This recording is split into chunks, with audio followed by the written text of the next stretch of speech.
کیا جائے. تو اس میں پورے ایک سال کے دوران جو ایفرٹ کی گئی، پھر ابھی جو اکتوبر میں ترکی میں میٹنگ ہوئی تھی، جو اینولی میٹنگ میں پہلے بتایا آپ کو موو کے لیے، تو پورے ایک ہفتے کی وہ میٹنگ تھی اور اس میں پاکستان نے اسٹیج 0 سے وہ اسٹیج 1 پہ آ گیا ہے. کیونکہ ابھی ہم نے دیکھا ہے کہ پاکستان میں وائرس جو ہے وہ کہاں کہاں موجود ہے، اور جب تک ہم ان لوکیشنز کو ایڈریس نہیں کریں گے، وہاں جا کے کوئی ایفرٹ نہیں کریں گے، ہم اس بیماری کو اس ملک سے ختم نہیں کر سکیں گے. اسی لیے آپ لوگوں کا تعاون، خاص طور پہ حیدرآباد اور کراچی کے جو ہمارے بھائی ہیں لیڈ آف فارمرز ہیں، تو جب تک یہ کوآپریٹ نہیں کریں گے، جب تک یہ ڈپارٹمنٹ کے ساتھ مل کے ایفرٹ نہیں کریں گے، اس کے بہت مشکل ہوگا کہ اس بیماری کو ختم کر سکیں. اب یہ مشن سے میری مراد ہے کہ ہمیں یہ پتا ہو کہ یہ جراثیم جو ہے وہ کہاں پایا جاتا ہے، کیا کیا محرکات ہیں جس کی وجہ سے یہ جراثیم پھیلتا ہے ایک جگہ سے دوسری جگہ، اور کیا طریقے ہیں جس کی وجہ سے ہم اس کو کنٹرول کر سکتے ہیں. تو پچھلے سال جو ابھی پورے ایک سال میں ہم نے ایفرٹ کی، وہ پورے 5 پروڈکشن سسٹم جس کے اندر ہم اینیملز کو رکھتے ہیں، گائے اور بھینسوں کو، جس میں ایک ولیج لیول پہ جو جانور موجود ہیں، پھر اسی طرح سلاٹر ہاؤسز ہیں، وہاں جو جانور آتے ہیں، کیٹل مارکیٹس ہیں، ڈیری کالونیز ہیں، اور اس کے علاوہ سمر پاسچرز ہیں جو ناردرن ایریا میں ایسی جگہ ہیں جہاں پہ افغانستان، تاجکستان، پاکستان اور انڈیا کے جانور گلیوں میں اکٹھے ہوتے ہیں، اور وہ بھی ایک ذریعہ ہو سکتا ہے کہ وہ جراثیم ایک ملک سے دوسرے ملک میں پھیلتے ہیں. تو ان 5 جگہوں کو ہم نے اسٹڈی کیا، اور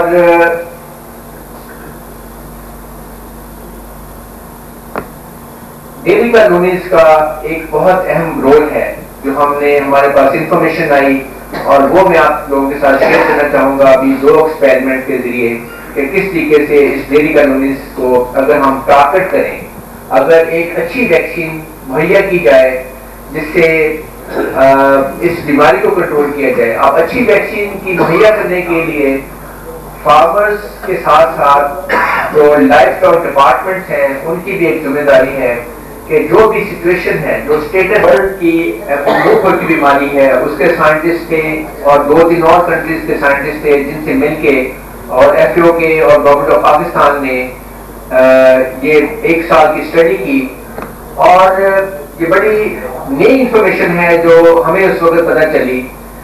کہ مختلف کیونکہ سائنس اب ترقی کر رہی ہے، اور لیبارٹری میں جو تشخیص کے اور ریسرچ کے طریقے ہیں وہ بھی اب بہت نئے آگے ہیں. اور اسی ایف او پروجیکٹ کے اندر ہم نے سیمپل جو ہیں وہ مختلف کنٹریز میں بھجوائے، جس میں انگلینڈ ہے، جرمنی ہے، اور اس کا انالیسس ہوا. پھر ہم نے سائنٹسٹ کو ٹریننگ کے لیے وہاں بھجوایا، اور اسلام آباد میں اب وہ سائنٹسٹ واپس آ چکے ہیں، اور اس سال ہمیں امید ہے کہ ہمیں سیمپل باہر بھجوانے کی ضرورت نہیں پڑے گی، اور سیمپلز ہم اسلام آباد میں اس کا انالیسس کر سکیں گے.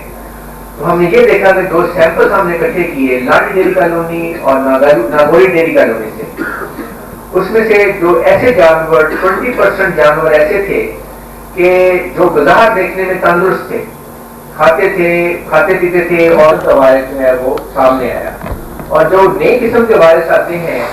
کیونکہ وہ موجود نہیں ہوتے ویکسین میں، اس لیے وہ ویکسین اتنی کارآمد بھی نہیں ہوتی، اور اس کی وجہ سے ان جانوروں میں بیماری ہو سکتی ہے. اس لیے اس بات کی بہت اہمیت ہے کہ ہم ہر وقت جو ہے جب بھی آؤٹ بریک ہو، فارمرز اگر لائف اسٹاک ڈپارٹمنٹ کو بتائیں تاکہ وہاں سے سیمپل اکٹھے کیے جا سکیں، اس کا انالیسس ہو سکے، ہمیں یہ پتہ چلے کہ کون سی ویکسین ٹھیک ہے، کوئی نیا وائرس تو نہیں بن گیا. اور اس کے ساتھ ساتھ یہ بہت ضروری ہے کہ ملک میں ڈائگنوسٹک فیسلٹیز، لیبارٹری کی میں ہم نے دیکھا کہ اگست کے بعد زیادہ آؤٹ بریک تھی، کیونکہ جو کاونگ سیزن ہے اس کے بعد بہت سے فارمرز جو اینیملز کو پرچیز کرتے ہیں سندھ اور پنجاب سے خاص طور پہ، تو جب زیادہ جانور آئیں گے باہر سے تو بیماری کے ہونے کے چانسز بھی بڑھ جاتے ہیں. اسی طرح دوسرا ایسا سیزن تھا خاص طور پہ عید الاضحیٰ کے بعد. مشن سسٹم ہے جس کا بھی میں نے پہلے بھی ذکر کیا، جس کو پچھلے سال پورا اسٹڈی کیا گیا. اور ایک اور ایکسپیریمنٹ ہم نے کیا کہ ہم نے یہ دیکھنا تھا کہ یہ جو ڈیری کالونیز ہے، خاص طور پہ لانڈی ڈیری کالونیز، اس میں اس کا کیا رول ہے، اس میں منہ کھل کا جراثیم کس حد تک موجود ہے۔ اس کے لیے جو تجربہ ہم نے کیا وہ اس طرح کیا کہ ہم نے یہ دیکھا کہ جب جانور لائے جاتے ہیں، فرسٹ ٹائم جب وہ ان کو لایا جاتا ہے ڈیری کالونی میں، تو آیا وہ اس میں جراثیم موجود ہوتا ہے منہ کھل کا یا نہیں ہوتا۔ تو ہم نے 179 اینیملز اس کے سیمپل لیے، اس کو ٹیسٹ کیا، تو ہم نے دیکھا کہ صرف 49 اینیملز ایسے تھے جس میں منہ کھل کا جراثیم موجود نہیں تھا۔ تو باقی اسٹڈی ہم نے ان 49 اینیملز پہ کی۔ 49 اینیملز کا پہلے ہم نے سیمپل لیا، لیبارٹری میں ٹیسٹ کیا، جس میں وائرس یا جراثیم موجود نہیں تھا۔ تو اب ایک نہایت خطرناک جو چیز سامنے آئی کہ ان 49 جانوروں میں پہلے مہینے میں جب ہم نے ٹیسٹ کیا تو جو فری تھے فرام FMD وائرس، تو 49 میں سے 38 یا 38 جانور پھر ایسے تھے جس میں FMD وائرس موجود تھا۔ یعنی کہ اتنا زیادہ وائرس وہاں پہ لوڈ ہے، وہاں پہ مختلف جانوروں میں موجود ہے کہ جو ہی جانور باہر سے اندر آتا ہے کالونی میں، تقریباً 80% کے قریب جانور جو ہیں وہ اس سے متاثر ہوتے ہیں، اور اگر اس وقت اس سے پہلے ہم اس کو پراپر طریقے سے ویکسینیشن نہ کریں تو بہت زیادہ نقصانات کا باعث ہو سکتے ہیں۔ ہم نے دیکھا ہے کہ اس تجربے سے پہلے بھی جو فارمرز کی آبزرویشن ہے کہ کچھ فارمرز جب اینیمل پرچیز کرتے ہیں اس وقت کی ایک اچھی ویکسینیشن کراتے ہیں تاکہ جب وہ جانور ڈیری کالونیز میں داخل ہوں اس وقت ان میں قوت مدافعت پیدا ہو چکی۔ ان 11 جانور کو جو نیگیٹو تھے ایک مہینے کے بعد، جن کو پراپر طریقے سے ایک اچھی ویکسین کی گئی تھی، وہ اگلے 4 مہینے تک اس میں جراثیم کی موجودگی نہیں۔ ہم نے 40 ولیجز سے سیمپل لیے مختلف ایج گروپ کے پنجاب سے، اور 40 ولیجز کے سیمپل لیے سندھ پروونس سے۔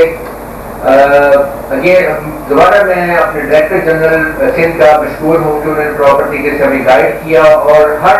جتنے بھی ڈسٹرکٹ ہیں سندھ کے ان میں سے 1 یا 2 ولیجز سے ہم نے سیمپل لیے، اور اس کے انالیسس سے ہم نے دیکھا کہ پنجاب میں منہ کھل کی بیماری کی زیادہ موجودگی ہے